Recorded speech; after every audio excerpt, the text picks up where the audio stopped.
Привет всем! Я нахожусь в отпуске сейчас небольшом в Литве, тут на Балтийском побережье. Постарался найти какое-то тихое укромное место, чтобы записать этот видос. Но, я так понял, сегодня на фоновой музыке у нас чайка. То есть в первом видео я рассказал, как вам найти фирму, что да как. Ссылка в описании, кто не смотрел, также по подсказке. А эта речь пойдет у нас, как же нам разговаривать и что он спрашивать, в первую очередь у работодателя. И еще такой совет, если вы неопытный, старайтесь вы больше задавать вопросов и не давайте задать вопрос вам. Почему? Потому что вам могут задать такой вопрос, на который вы не сможете быстро ответить или там, начнете мяться, и работодатель может подумать, что вы сказки сочиняете, нет у вас никакого опыта. Вот, потому что во всех случаях вы всегда будете рассказывать, что у вас есть какой-то опыт. Я об этом говорил в первом видео. То есть придумали сами себе легенду, какую-то машину просмотрели, ТТХ ее, какие-то обзорчики, и все, вот рассказывайте сказки все.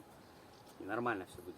Вот, поэтому старайтесь сразу задавать конкретный вопрос. Если вы задаете конкретный вопрос работодателю, работодатель уже понимает, что вы работали реально, и вы понимаете, чего вы хотите. Значит, первый, самый, конечно же, важный вопрос – это какая зарплата. И главное, что эта зарплата должна быть за сутки. Не за километры, не за какой фрахт. Забудьте вообще эти ужасные слова. Оплата за сутки. И всегда уточняйте момент, оплачиваются ли эти сутки каждый день. Есть такие фирмы, я встречал, когда прозванивал, которые, допустим, предлагают такую зарплату, типа там по Европе там 70-75, там чуть ли там не 80 евро, да. А потом они договаривают в конце, что выходные дни они не оплачивают. Точнее, они даже об этом сразу не говорят, если вы это не спросите. И выясняется, что выходные дни вам не оплачиваются. Вот и считайте, что у вас по факту получается. Ерунда получается. Поэтому этот вопрос главный, чтобы 7 дней в неделю у вас была оплата суточная. Второе. Как обстоят дела с расходом топлива? Высчитывается, не высчитывается, если это эконом-вождение. Эконом-вождение также.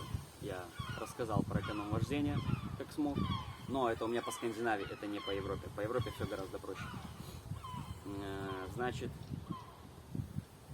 какие машины? Какие машины?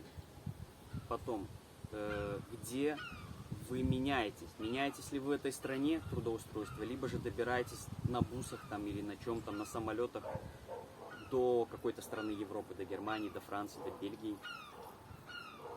Затем также уточните про проживание по приезду. Смогут ли вам предоставить проживание или предложат какой-то отель, сколько это будет стоить. Также работодатель вам должен сообщить, и вы у него спросите, то есть примерную сумму, на какую вам нужно рассчитывать по приезду. И он вам примерно назовет ту же сумму, которую я называл в своем первом видео. Вот, значит, уточните. Тоже немаловажно, есть ли на машине регистраторы устанавливаются или нет, есть ли навигация какая-то. То есть, и также работа, естественно, в одиночном или парном экипаже. И тут уже в зависимости, что вам нужно. Нужна ли вам работа парная или работа в экипаже. Главное, уточните, сколько дней будет обучение. В основном это, конечно, все предлагают приезжать либо в Крейсе, раньше так было, что вас приглашают приехать в четверг, вы сдаете четверг-пятницу вождение, а потом, если вы успешно сдали вождение, вы остаетесь учиться следующую неделю. То есть, получается, вот считайте 8 дней проживания. Допустим, в РВ-транспорте вас приглашают переехать в понедельник, и вы до пятницы обучаетесь, и пятницу-субботу вы должны уехать в рейс. В остальных фирмах не знаю, как там происходит.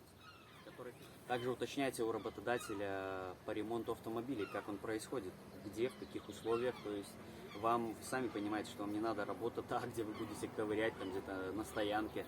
Во-первых, это запрещено в Европе и небезопасно. И вам это не надо. Ваша оплата идет за то, чтобы вы в сроки вовремя доставляли, забирали груз и перевозили его в сохранности и не ломали при этом, не разбивали там тягач. То есть все. А то, что все поломки, кроме вашей задачи, это максимально поменять колесо и поменять лампочку. Все. То есть это я так делаю. То есть кто лезет куда-то там что-то крутить, пожалуйста, это ваши дела. Вот. Да, уточните также, когда будете звонить. есть ли на машине или предоставляют они какой-то вам интернет для пользования. Вот. То есть эти все вопросы вам будут складывать картинку, на что вам стоит рассчитывать, на какие затраты. Про затраты, про все вот это остальное, что с собой брать, это я расскажу вам в следующем видео. И, скорее всего, уже ссылку найдете в описании. Поэтому, если я что-то еще вспомню, я допишу, да расскажу, какие еще самые важные вопросы задавать работодателю. Поэтому всем удачи, звоните, не стесняйтесь и задавайте вопросы. Чем больше, тем лучше. Чем больше вы зададите работодателю вопросов, тем меньше задаст он вам вопросов. Также, конечно же, вот, уточняйте, значит, какой вообще принцип работы, на чем работать, на рефе, на тенте, то есть, и вы должны уже первоначально знать, когда кому-то будете звонить, на чем вы хотите работать, на рефрижераторе или на тенте.